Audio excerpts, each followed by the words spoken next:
Yesterday, the Senate took an important step to restore sense and order to the way we approach the executive calendar. It's one of this body's most important responsibilities, and yet it's been hampered recently by a campaign of systematic and comprehensive obstruction that stands literally without precedent in American history. I won't restate each part of our debate from the floor yesterday, but the objective facts of this situation are unambiguous. For the past 2 years, we've witnessed the accelerated erosion of the norms by which this body has historically considered presidential nominations.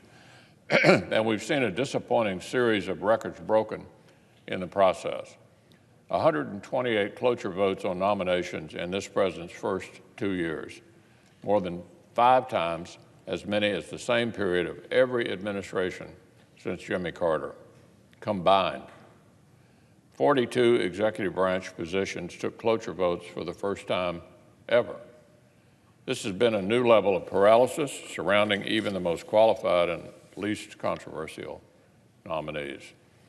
In a way, it's been the natural outgrowth of the erosion on nominations that began back in 2003, when our current Democratic leader helped spur his side of the aisle to walk away from long-standing institutional norms and declare the executive calendar open season for regular, chronic filibuster tactics and forced cloture votes. That's when this relatively new mess really began in earnest. In 2013, in a truly bipartisan vote, a number of Republicans, including me, joined with Democrats to implement new expedited procedures for lower-tier nominees. We put them in place right at the beginning of President Obama's second term, even as we on this side were still licking our wounds from the previous November's election result. This week, our Democratic colleagues had the chance to reciprocate. They had the opportunity to do the parallel thing, exactly the same thing, and vote to limit undue Senate delays for this Republican administration the same way we Republicans did for President Obama's administration. Oh, but they weren't interested. These days, I'm sorry to say, the other side of the aisle seems to be dominated by pure partisanship over absolutely everything else. So remember, Mr. President, it wasn't long ago that this current behavior would have appeared unimaginable. Just a few decades ago, the idea of routinely forcing 60-vote thresholds and extra days on nominations was firmly in third-rail territory. Well, a lot's happened since then, but I hope my colleagues share my belief that the Senate's traditions and norms are its greatest assets, and in that respect, yesterday was a very good day for this body as an institution. The Senate's historically been defined by 2 traditions.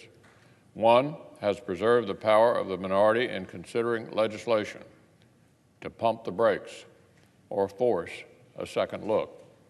That includes the legislative filibuster, which I know many of us on both sides are 100% committed to preserving. In my view, in many of our view, it's inseparable from the way this body was designed. It's what keeps the Senate from swinging wildly back and forth between each party's entire agenda. I don't think my Democratic colleagues who are running for president and publicly toying with undermining the legislative filibuster would be too keen to see Republicans enact our entire full-tilt conservative agenda with just 51 votes. Because someday the shoe would be on the other foot. The shoe, in fact, always, at some point, ends up on the other foot. That's one tradition. The second tradition concerning nominations was always different.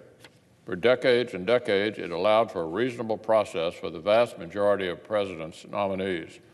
And yesterday, even though Democrats walked away and Republicans had to act alone, we took a big step toward restoring that second part of Senate tradition. Now, I'm sure yesterday's progress has not resolved every sore spot. I feel certain that we've not seen the last of our Democratic colleagues' addiction to endlessly relitigating the 2016 elections instead of moving forward. But with yesterday's action, the Senate has begun to move past this particular shameful new chapter. We've turned the page on the kind of systematic obstruction and purely partisan delays that were completely foreign to this chamber a few years ago, but have since become a daily routine.